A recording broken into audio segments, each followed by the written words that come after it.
Hi అండి, welcome back to Freddie Jenny's kitchen. నేను మీ ప్రియాంక. ఈరోజు ఇంట్లోనే ఎగ్ మసాలా కర్రీ అనేది ఎలా చేసుకోవాలో ఈ వీడియోలో మీకు చూపిస్తున్నానండి.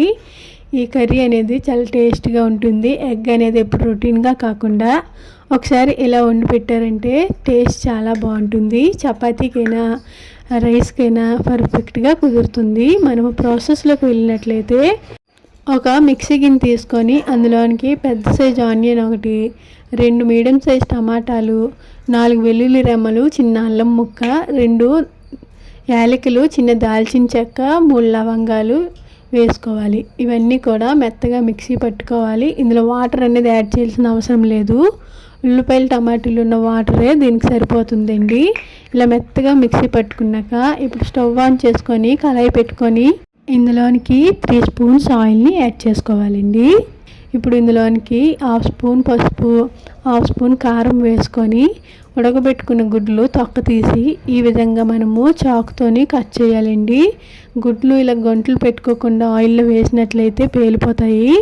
కాబట్టి ఈ విధంగా మనము చాకుతోని ఇలా కట్ చేసుకొని ఆయిల్లో వేసుకోవాలి. ఇలా మీడియం ఫ్లేమ్లో పెట్టుకొని ఈ ఎగ్స్ అనేవి కూడా వేసి ఇలా కలుపుకోవాలండి. ఇలా 1 మినిట్ వరకు వీటిని ఫ్రై చేసుకుంటే మనకి సరిపోతాయి. ఇవి కరెక్ట్గా మనకి ఫ్రై అయిపోతాయి. ఇలాగ వేగిపోయిన ఎగ్స్ అనేవి ఇప్పుడు మనము సపరేట్ చేసుకోవాలి. ఇలా సపరేట్ చేసుకున్నాక ఇప్పుడు అదే ఆయిల్లో ఒక చిన్న సైజు ఆనియన్ ఒకటి, కొంచెం కరివేపాకు, 2 పచ్చిమిర్చి కూడా యాడ్ చేసుకోవాలి. ఇవన్నీ కూడా ఒకసారి ఫ్రై అయ్యాక మనం ఇందాక మిక్సీ పట్టుకున్న మసాలాను కూడా ఇందులో యాడ్ చేసుకోవాలి. ఇలా మీడియం ఫ్లేమ్లో పెట్టుకొని ఈ మసాలా పచ్చిదనం పోయే వరకు ఇలాగా మనము మీడియం ఫ్లేమ్లోనే ఒక 3 to 4 మినిట్స్ వరకు ఫ్రై చేసుకోవాలి. ఇలా ఫ్రై చేసుకుంటూ ఉండగా ఇప్పుడు ఇందులోనికి మనము 1/2 స్పూన్ సాల్ట్ యాడ్ చేసుకోవాలి. అలానే 1/2 టేబుల్ స్పూను పసుపును కూడా వేయాలి. ఇందాక ఆల్రెడీ ఎగ్స్ వేపినప్పుడు మనము పసుపు యాడ్ చేసాం కాబట్టి ఇప్పుడు తగ్గించి వేసుకుంటున్నామండి. ఇవి రెండు ఒకసారి ఇలా ఫ్రై చేసుకున్నాక ఇందులోనికి 1/2 స్పూన్ గరం మసాలా, అలానే 1 స్పూన్ వరకు కారం కూడా యాడ్ చేసుకోవాలి. ఈ కారం వేసుకున్నాక ఇవన్నీ కూడా ఒకసారి బాగా కలుపుకోవాలండి.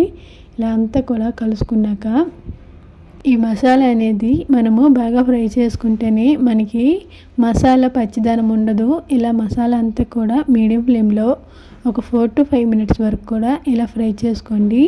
ఇలా ఫ్రై చేసుకున్నాక ఆయిల్ అనేది సపరేట్ అయినప్పుడు మనము ఫ్రై చేసుకునే ఎగ్స్ని వేసుకొని ఇప్పుడు ఇందులోనికి 300 ml వాటర్ యాడ్ చేసుకుంటే సరిపోతుంది. వాటర్ వేసాక హై ఫ్లేమ్లో పెట్టి మూత పెట్టి ఒక 3 to 4 మినిట్స్ వరకు బాగా కుక్ చేసినట్లయితే చూడండి బాగా దగ్గరికి అయిపోయింది కదా. ఇప్పుడు ఇందులోనికి కొంచెం కొత్తిమీరని కూడా యాడ్ చేసుకొని ఒకసారి కలుపుకుంటే సరిపోతుంది. ఈ కన్సిస్టెన్సీ వచ్చినప్పుడు మనము స్టవ్ ఆఫ్ చేసుకొని ఈ కర్రీ అనేది సర్వ్ చేసుకోవడమే. అంతేనండి, ఈజీగా ఎగ్ మసాలా కర్రీ అనేది ఇంట్లోనే ఇలా చేసుకున్నారంటే చపాతీకైనా రైస్కైనా పర్ఫెక్ట్గా ఉంటుంది. టేస్ట్ కూడా చాలా బాగుంటుంది. ఎప్పుడూ రొటీన్గా కాకుండా ఒకసారి ఎగ్ కర్రీ అనేది ఇలా చేసుకున్నారంటే టేస్ట్ చాలా బాగుంటుంది. దీని మీద నేను కొంచెం కొత్తిమీర గార్నిష్ చేశానండి. అంతేనండి, ఈజీగా ఇంట్లోనే ఈ ఎగ్ మసాలా కర్రీ అనేది మీరు కూడా ఒకసారి ట్రై చేయండి. మీ యొక్క ఫీడ్బ్యాక్ని మా కామెంట్స్లో తెలియజేయండి. మా వీడియోని లైక్ చేయండి, షేర్ చేయండి. మా ఛానల్ని సబ్స్క్రైబ్ చేసుకోవడం మర్చిపోకండి. Thanks for watching.